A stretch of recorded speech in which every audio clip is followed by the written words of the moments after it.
Now, you've mentioned that if God is this source or ground of all reality or all being, that sort of thing, that this really is a different God from not just, I mean, you've mentioned Dawkins and Dennett and others, but we could even maybe push this into our own the Christian circles, various denominations, of course, various groups.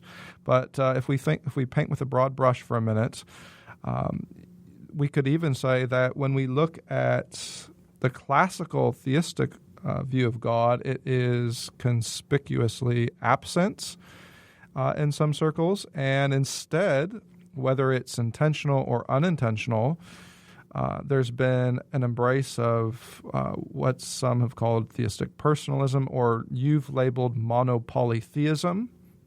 Now, we've mentioned a minute ago that, whether it's Isaiah or Paul, or there's probably other examples we could look at, there's a difference, there's just a fundamental difference between this portrayal of God and, say, those cultic deities, which are contingent.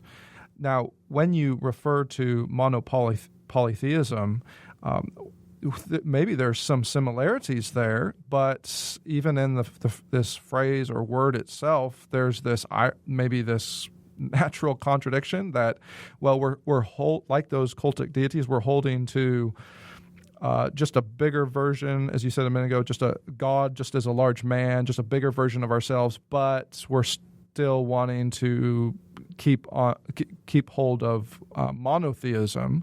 Would you flesh this out a little bit more? How would you describe this polytheistic tendency, and why has it become monopolytheism,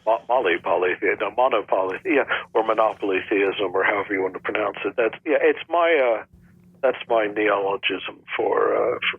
Well, let me put it this way: if you're starting a polytheist culture that's truly polytheist, that is, that it thinks that there's a God in this volcano or that tree or whatever.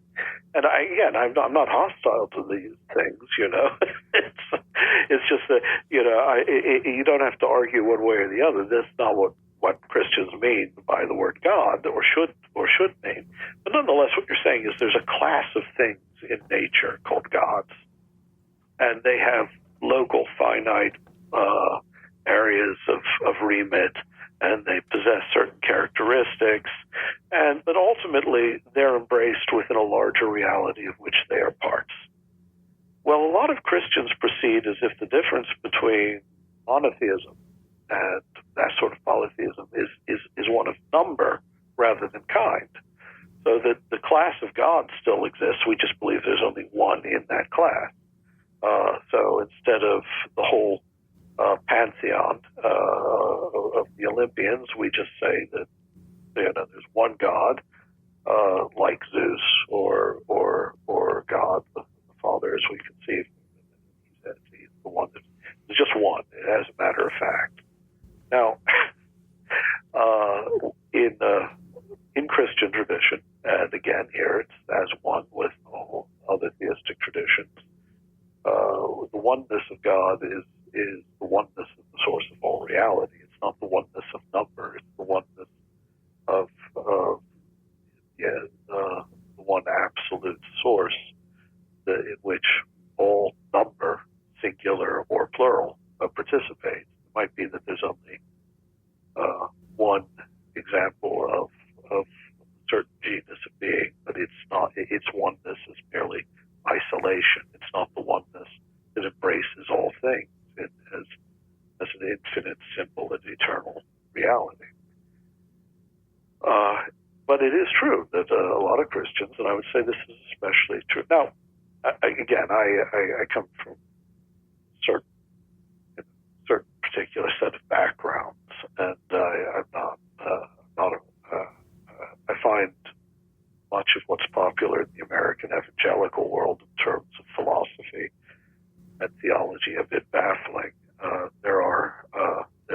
There's a tendency among American evangelicals who are ambitious for a higher form of theological rationality to adopt certain kinds of analytic philosophy, the Anglo-American style of philosophy that actually goes back to Austrians, Frege and Wittgenstein. And within that, many of them have adopted just this kind of theistic personalism. They argue that God, isn't absolutely simple. God, must change in time. He must be reactive as well as active. They shrug off the entire panoply of metaphysical concepts.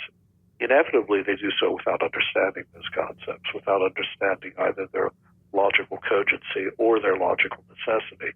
And what they end up with is a mythic God in whom belief seems to be rather degrading. And if that's what they mean by God, then atheism would be preferable.